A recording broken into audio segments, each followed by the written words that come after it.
జాతీయవాద జర్నలిజానికి అసలైన వేదిక నేషనలిస్ట్ హబ్ ని సబ్స్క్రైబ్ చేసుకోండి. నోటిఫికేషన్స్ కోసం బెల్ ఐకాన్ పై క్లిక్ చేయండి. ఎకానమీకి సంబంధించి జపాన్ థర్డ్ లార్జెస్ట్ ఎకానమీ నుంచి ఇప్పుడు ఫోర్త్ పొజిషన్లోకి వచ్చింది. జర్మనీ థర్డ్ పొజిషన్లోకి వచ్చింది. సో జపాన్ $4.2 ట్రిలియన్ అని అంటున్నారు. జర్మనీ $4.5 to $4.6 ట్రిలియన్ మధ్య ఉన్నట్టుగా తెలుస్తోంది.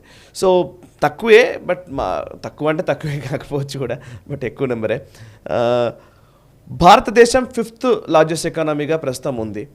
అండ్ జపాన్ రెసెషన్ వల్ల పడిపోయింది తన ఎకానమీ అనేది ఒక అంశం. అండ్ ఇంకొక వైపు యూకే కూడా తన రెసెషన్లోకి వెళ్ళిపోయింది. యూకే అండ్ జపాన్ రెండు అఫీషియల్గా ఇప్పుడు రెసెషన్లోకి వెళ్ళినట్టుగా తెలుస్తోంది. మధ్యలో ఉన్న భారతదేశం మాత్రం స్టేబుల్గా ఉంది. ఇది నిజంగా చాలా వరకు తెలియదు ఎవరికి కూడా. భారతదేశంలో ఇది పెరిగింది, అది పెరిగింది, ఇంకోటి అని మాట్లాడతారు. కానీ మనం ముందున్న దేశము ఇప్పుడు 4th పొజిషన్లోకి వచ్చింది కాబట్టి జపాన్ రెసెషన్లో ఉంది.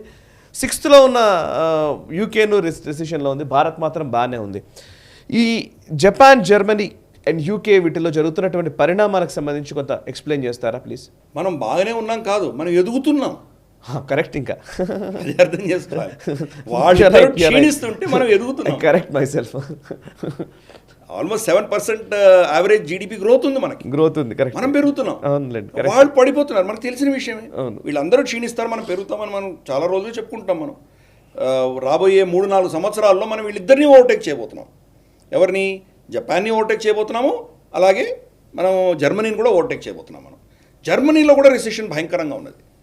ఇవన్నీ ఏంటంటే సంఖ్యల గారడీ మాత్రమే, కానీ లిటరల్గా ఆ దేశాల్లో పరిస్థితి చాలా దుర్భరంగా ఉన్నది.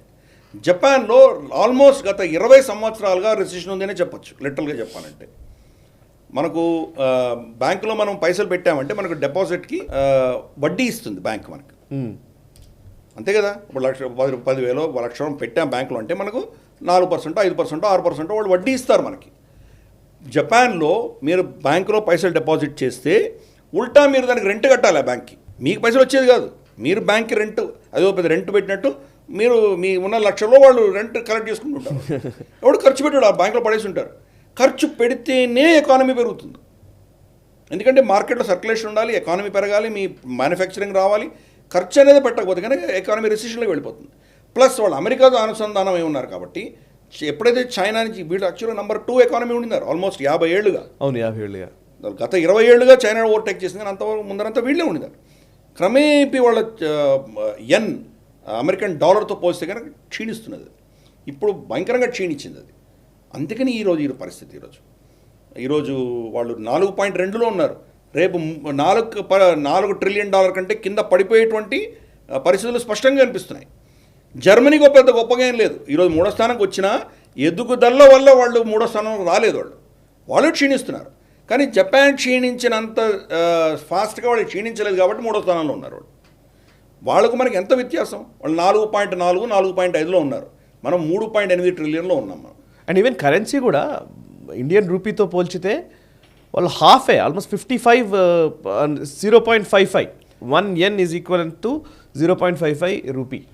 అంటే యెన్ చాలా నంబర్స్ ఎక్కువ ఉంటుంది. ఈవెన్ అగేన్స్ట్ US డాలర్ చూస్తే కనుక 123, 125 యెన్ అలా ఉంటుంది అది.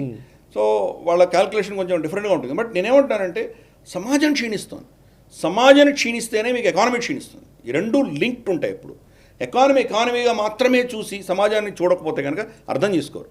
అందుకనే మహాదేశభక్తుడైనటువంటి కౌటిల్య అర్థశాస్త్రం రాసినటువంటి చాణక్యుడు ఆయన అర్థశాస్త్రం అన్నాడు దాన్ని. అది ఎకానమీ కాదు, అది ఎకానమీ సమాజం రెండు కలిస్తేనే అర్థం. కాబట్టి ఈ దేశాల్లో సమాజం క్షీణిస్తుంది, అందుకనే ఎకానమీ కూడా దెబ్బతింటుంది. భారతదేశంలో సమాజం మేల్కుంటోంది. ఇప్పుడు రామ మందిరం కావచ్చు, మనకు ఇక్కడ ఉన్నటువంటి పాజిటివ్ మన 120 మనకు యూనికార్న్స్ వచ్చాయి ఈ దేశంలో. ఎకోసిస్టమ్ ఎలా పెరుగుతోంది. క్రమేపీ మనం లేస్తున్నటువంటి ఒక జాయింట్ మనం. కాబట్టి ఈరోజు మనకు చైనాకు ఉన్నట్టు వ్యత్యాసం తగ్గుతూ వస్తున్నది. చైనా నిజంగా వాళ్ళు 16-17 ట్రిలియన్ అని వాళ్ళు చెప్పుకుంటారు, కానీ అంత బోగస్ స్టాటిస్టిక్స్ అది. వాళ్ళు నిజంగా చెప్తే చాలామంది విశ్లేషకులు ఏం చెప్తారంటే వాళ్ళు బహుశా $7 to $8 ట్రిలియన్ నిజమైన వాళ్ళ ఎకానమీని చెప్పుకుంటారు. సరే, వీళ్ళకంటే చైనా, మన జపాన్, జర్మనీ కంటే పెద్ద ఎకానమీ వాళ్ళది. కానీ 7-8 ట్రిలియన్, $14-15 ట్రిలియన్ ఏం కాదు వాళ్ళది. మనం రాబోయే 2-3 సంవత్సరాల్లో వీళ్ళిద్దరిని అధిగమించేటువంటి రోడ్ మ్యాప్ చాలా క్లియర్గా స్పష్టంగా మనకు ఉన్నది. So bad luck to them. ఏం చేస్తాం. ఈ వీడియో మీకు నచ్చినట్టయితే లైక్ చేయండి, 10 మందికి షేర్ చేయండి. అలాగే కామెంట్ల రూపంలో మీ అభిప్రాయాలను మాతో పంచుకోండి. Nationalist hub group of channels ను సబ్స్క్రైబ్ చేసుకుని తెలుగునాట జాతీయవాద జర్నలిజాన్ని ప్రోత్సహించండి. ఈ వీడియో కింద ఉన్న బెల్ ఐకాన్ పై క్లిక్ చేయడం మర్చిపోవద్దు.